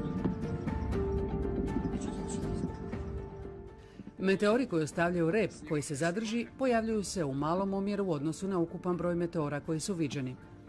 Prestankom djelovanja električnog polja i oni stvoreni u atmosferskim plinovima najčešće se brzo rekombiniraju i vraćaju u prijašnje stabilno normalno kemijsko stanje.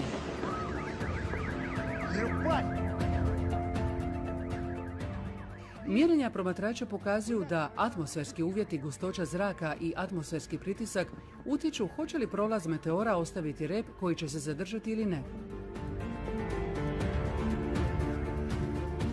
Veće su šanse da se meteorski rep zadrži ako se meteor pojavi na većim visinama gdje je tlak zraka niži, što ga čini veoma električki provodljivim.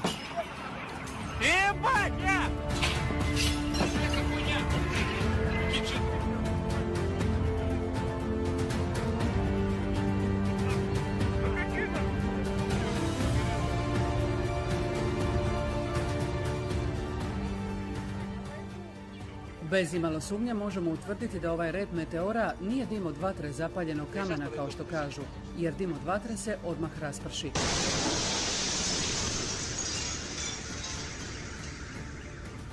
Parajući zvuk meteora ne dolazi od otpora zraka dok kamen pada kroz atmosferu, nego su to električki prenešeni zvukovi nastali širenjem plinova u vodiču meteora. Glasan prasak i pucketanje koje čujemo ne dolazi od eksplozije kamena, nego od naglog širenja plinova. Prilikom prolaska električnog pražnjenja, temperatura u vodiču meteora naraste do iznimno visokih temperatura. Uslijed različitih temperatura unutar i van vodiča električnog polja meteora, atmosferski plinovi se naglo šire što izaziva pucketanje i prasak. Ova dvostruka pojava meteorskog repa je zbog toga što je na rubovima traga električno polje snažnije. Dužina repa meteora varira od 10 do 50 km, a širina repa od kilometra do 6 km. Meteorski rep koji se zadrži obično ostaje vidljiv 15 do 30 minuta, a ponekad i nekoliko sati nakon nestanka meteora. Primjećeno je da rep meteora ostane plutati zrakom nošen vjetrovima i pritom zbog atmosferskih strujanja vjetra na tim visinama mijenja formu i formira se u razne čudne oblike. Eksplozivno širenje zraka uzrokovano je njegovim zagrijavanjem visokim temperaturama zbog prolaska električnog pražnjenja. Naglim eksplozivnim širenjem zraka stvara se udarni zračni val kao u Čeljabinsku, dovoljno jak da izbije vrata i prozore.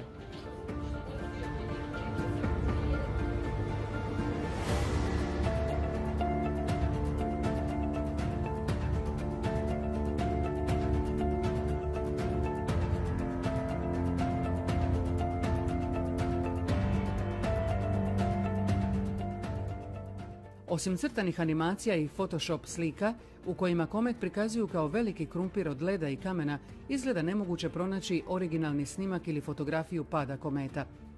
Teško je objasniti nešto što nigdje ne možete promatrati. Svjetlost kometa može doći jedino od elektriciteta. Ova kuglasta munja podsjeća na komet jer za sobom povlači raspršeni rep. Znanost kaže da kometi mogu trajati 1.000.000 godina prije nego što se rastope i nestanu. Najpoznatiji je Helijev komet koji se navodno svakih 75 do 76 godina vraća u orbitalnu putanju blizu Zemlje kada postane vidljiv i može se promatrati. Zadnji put se, kažu, pojavio 1986. godine, a prije toga 1910. godine. Pogledajmo što su rekli astronomi koji su čekali najavljenu pojavu Halleyjeva kometa 9. veljače 1986.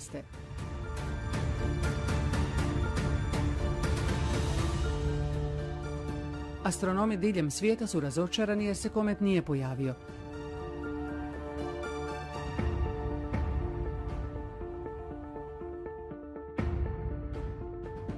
Čak je i NASA morala priznati da Halleyjev komet nije bio vidljiv. Nakon malo istraživanja može se otkriti da je Edmund Halley bio istaknuti mason. Neobjašnjivo je kako Halleyjev komet bez energetskog pogona i inteligentnog navođenja sa slučajnom kaotičnom putanjom može preći udaljenost od nekoliko milijardi kilometara i vratiti se svakih 75 godina u istu orbitu. Edmund Halley nije pogriješio u svojim proračunima, nego je plasirao namjernu laž. Halleyjev komet će se pojaviti sljedeći put 2061. godine, dovoljno da sljedeća generacija zaboravi prevaru s pojavom kometa 1986. A kamoli da znamo što je bilo s kometom davne 1910. godine.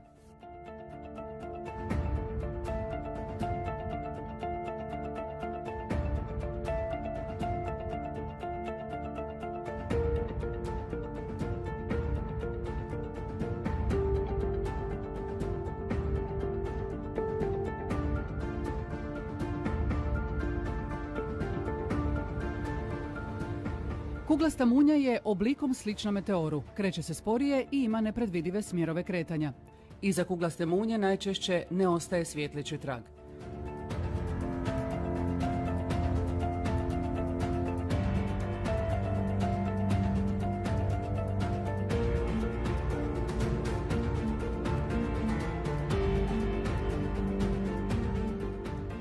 Kuglastu munju se često i dan danas zbog neznanja i nerazumijevanja prirode povezuje sa NLO-ima. Kažu da su asteroidi kao i meteori kamenja koja se klasificiraju kao asteroidi nakon što dostignu dimenzije veće od 25 metara. Sasvim sigurno kamenja koja lete i kruže ispod nebeskog svoda ne postoje. Ako su meteori i kometi električna pražnjenja, znači da nije bilo masovnog istrebljenja dinosaura i života na Zemlji izazvanog padom kometa, meteora, asteroida i da takva opasnost ne postoji. Teorija da su ključne sastojke potrebne za život na Zemlji prije nekoliko milijardi godina donijeli kometi, asteroidi i meteori, sada se može odbaciti. Odakle onda dolaze ovi takozvani meteoriti koji su pali s neba?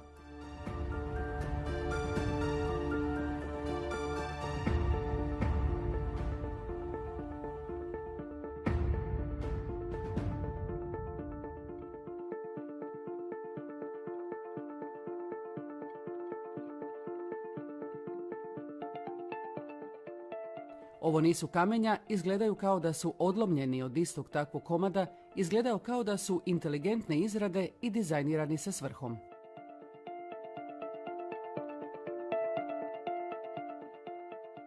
Nazivaju se palasite meteoritima. Karakteristika im je da se sastoje od peridot dragulja, željeza i nikla. Palasite meteoriti se po nazivu svrstavaju u klasu kameno-željeznih meteorita.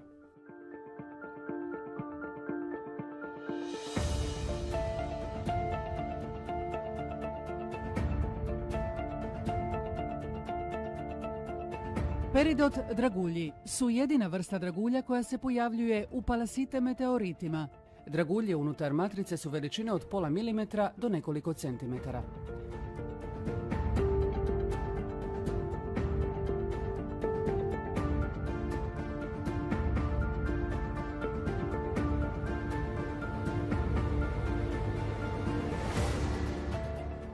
Peridot ili olivina je dragi kamen, zelene maslinaste boje. Kada je okrenut suncu, teži sjajiti u zlatno-žutoj boji. Palasite meteoroid jepara težak 500 kg pronađen je 2008. u Indoneziji prilikom građevinskih iskopavanja na dubini od 3 metra. Pretpostavlja se da je pao davno jer je na njemu vidljiv vremenski utjecaj oksidacije.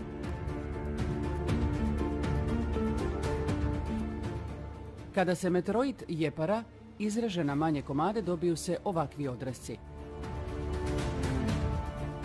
olivine ili peridot dragulji čine 64% sastava jeparameteorita. Esquel meteorit ukupne mase 755 kg pronađen je u Argentini 1951. godine. Ovo je jedan fragment Esquel palasite meteorita prepun peridot dragulja zarobljenih u matrici od željeza i nikla. Najveći pojedinačni komad Esquel meteorita težak je 680 kg i skoro svi postojeći dijelovi su rezani iz ovog jednog komada.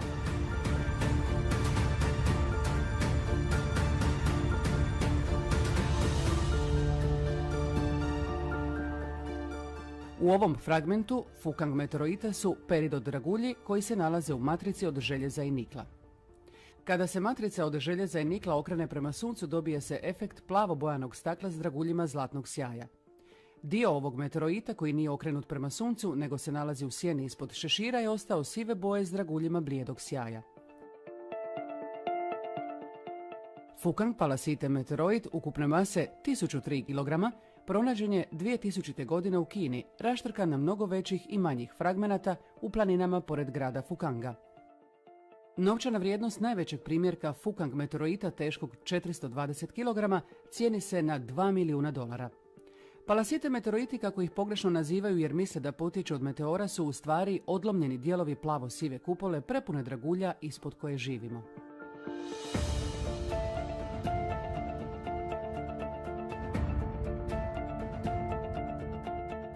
Kupola kao da je stvorena po konceptu matrica od željeza i nikla s draguljima sprijeda i iza nje željezna konstrukcija koja je podržava.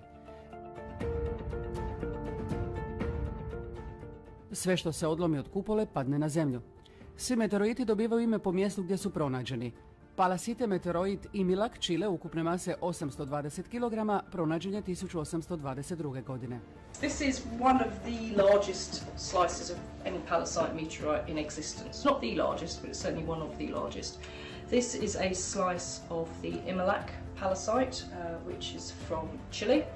And you can see very clearly the very beautiful matrix of iron and nickel metal, and embedded within that these absolutely fantastic crystals of the mineral olivine, which is an iron and magnesium silicate. And in fact, in the olivines in Imilak and palasites like it are actually of gem quality, so you could actually call them peridotes or peridots depending on how you wish to pronounce that. But really beautiful specimen.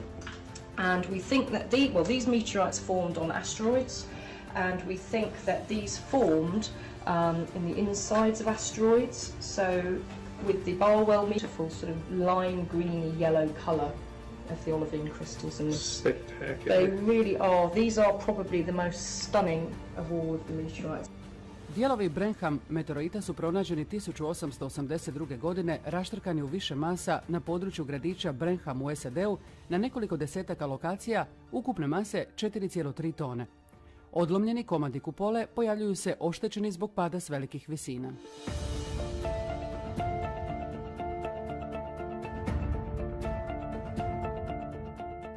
Najveći dio pronađene mase većine meteorita otpada na metalnu konstrukciju koja podržava prednji dio kupole.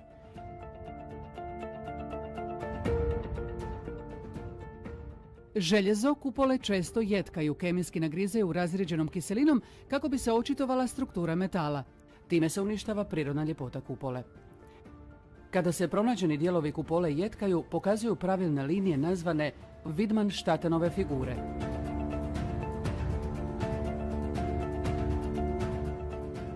Pronađeni dijelovi kupole se pojavljuju kao pojedinačni dijelovi metalne konstrukcije, kao matrica s draguljima i konstrukcija zajedno.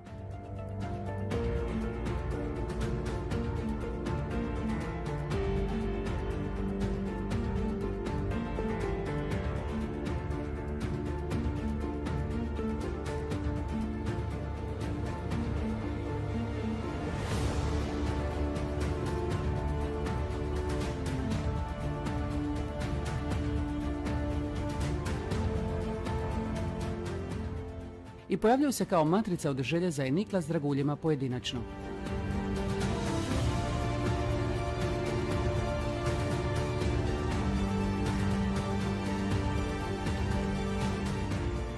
Meteoriti se po nazivu dijele na kamene, željezne te kameno-željezne.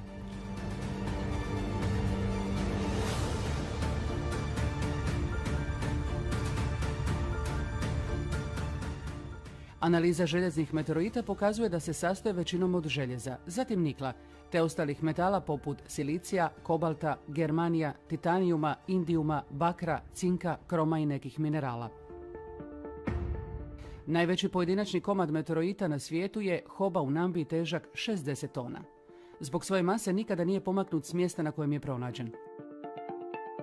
Hoba je željezni meteorit koji se sastoji od 84% željeza i 16% nikla s tragovima kobalta. Najveći je prirodni komad željeza na svijetu. Željezni meteorit El Chaco najveći je fragment meteorita Campo del Cielo, Argentina.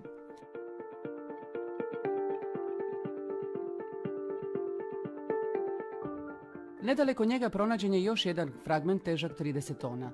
Na području širokom 3 km, dugačkom 18,5 km, pronađeno je još na tisuće manjih fragmenata koji s ukupnom masom od 100 tona čine meteoroid Campo del Cielo, najvećim na svijetu.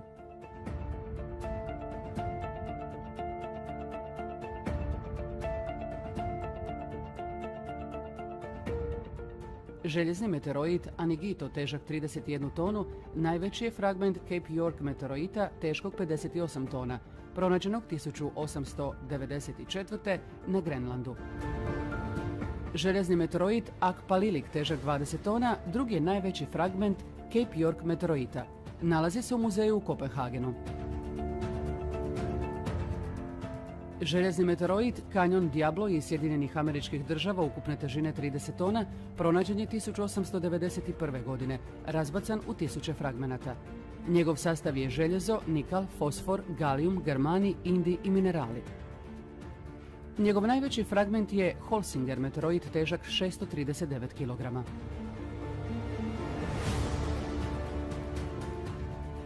Željezni meteoroid Armantikina težak 28 tona pronađen je 1898. godine.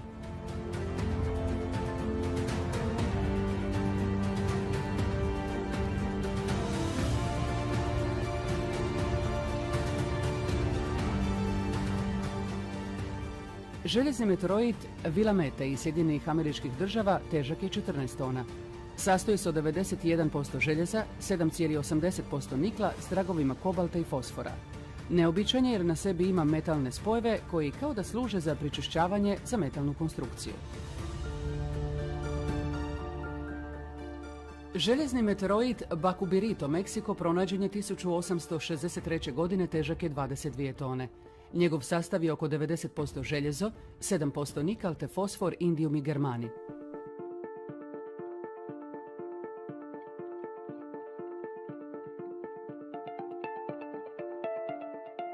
Željezni meteoroid Cupaderos 1 pronađen u Meksiku težak je 14 tona. Nedaleko njega pronađen je Cupaderos 2, težak 6700 kg. Željezni meteoroid Mundrabilja Australija, ukupne težine 24 tone, pronađen je 1911. godine. Najveći fragment težak je 12 tona, nedaleko njega pronađen je manji komad težak 6 tona.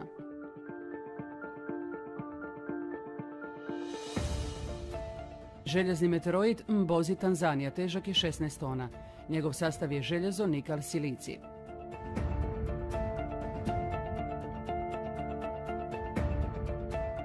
Poltuski je željezni meteoroid koji je pao 1868. godine u Poljskoj.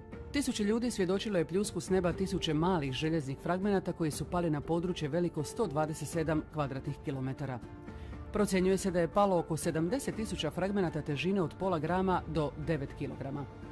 Ukupna masa Poltusk meteoroita je oko 9 tona.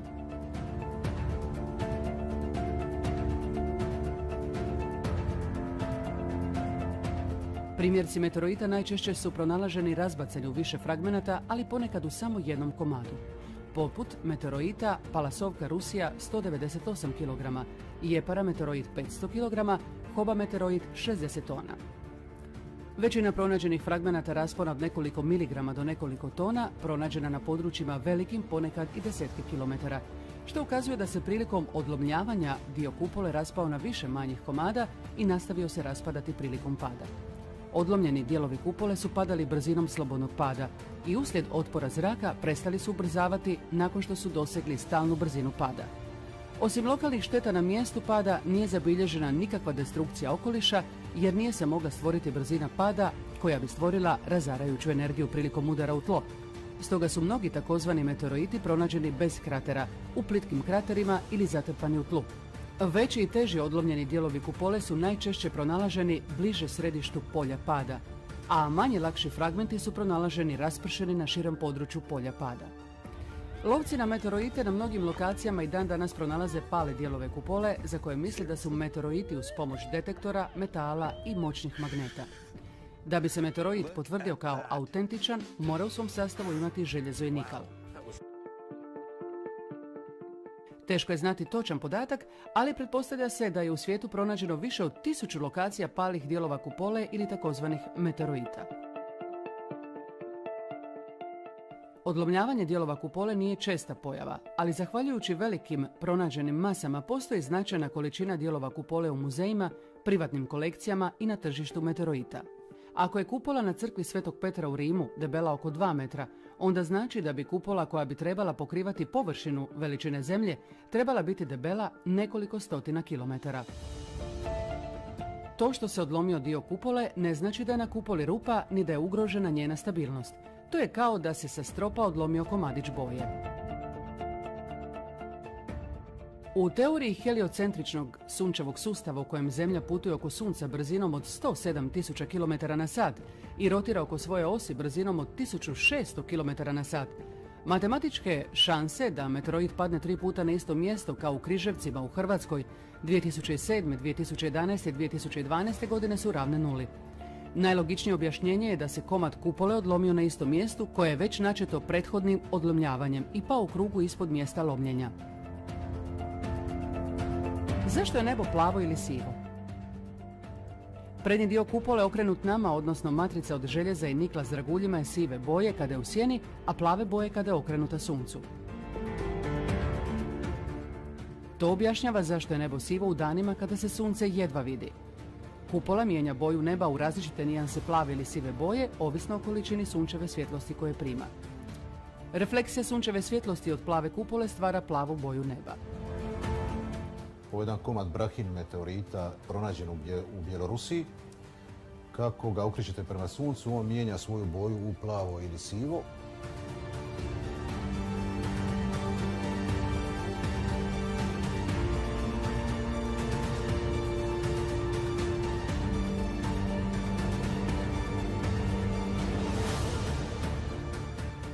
Unutar ovog bloka nalazi se matrica od željeza i nikla sa draguljima i možemo vidjeti dragulje kako svjetlucaju. Vidimo da je prepun dragulja, sve dragulj do dragulja. U kupoli možete vidjeti osjaj svog lica kao kod ogledala.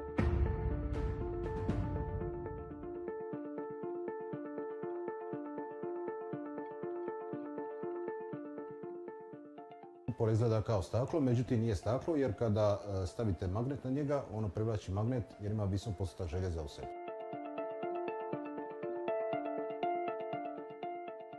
Kada se dijelovi kupole sa draguljima okrenu prema suncu, dragulji sjajaju u zlatnoj žutoj boji.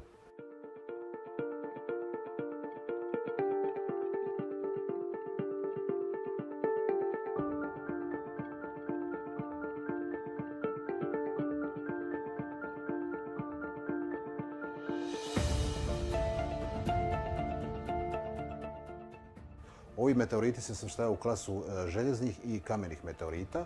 Željezni meteoriti imaju visok postotak željeza u sebi, preko 90%, i veoma snažno privlače magnet.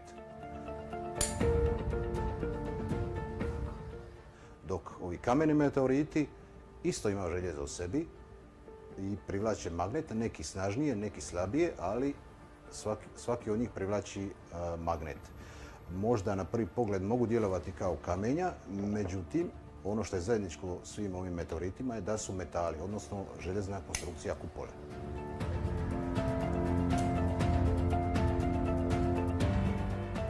Kamen se nalazi samo u nazivu meteorita kako bi se održala iluzija.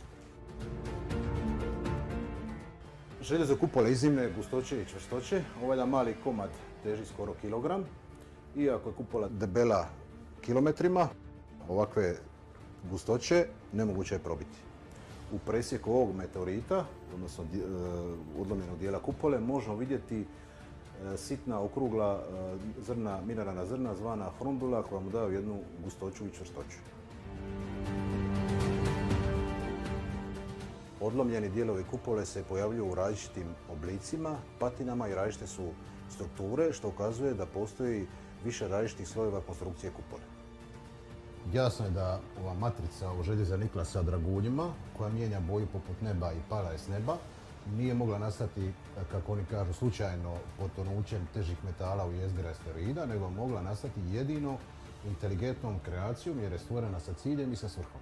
Kupola je dokaz da postoji stvoritelj. Postojanje stvoritelja koji je stvorio Zemlju zajedno sa kupolom i sav život na Zemlji se može dokazati znanstvenim metodama. Vjerojatno nikada niste primijetili jer su vam rekli da se vrtite na letećoj kugli. Ali ako pogledate u nebeski prostor od horizonta do horizonta, možete vidjeti da nebo ima oblik kupole. Možda nikada prije niste išli za tim, ali uvijek kada grmi čuje se jeka, jer se zvuk grmljavine odbija od kupole. Nebo nije prazan prostor i nema plavu boju zato što se, kako kaže službena verzija, sunčeva svjetlost rasipa na različitim valnim duljinama. Jer kada zamrznemo ovu sliku munje u noći, vidimo da je nebo u noći plavo kao da je dan i kada se osvjetli električnom svjetlosti munje, ali i električnom svjetlosti meteora.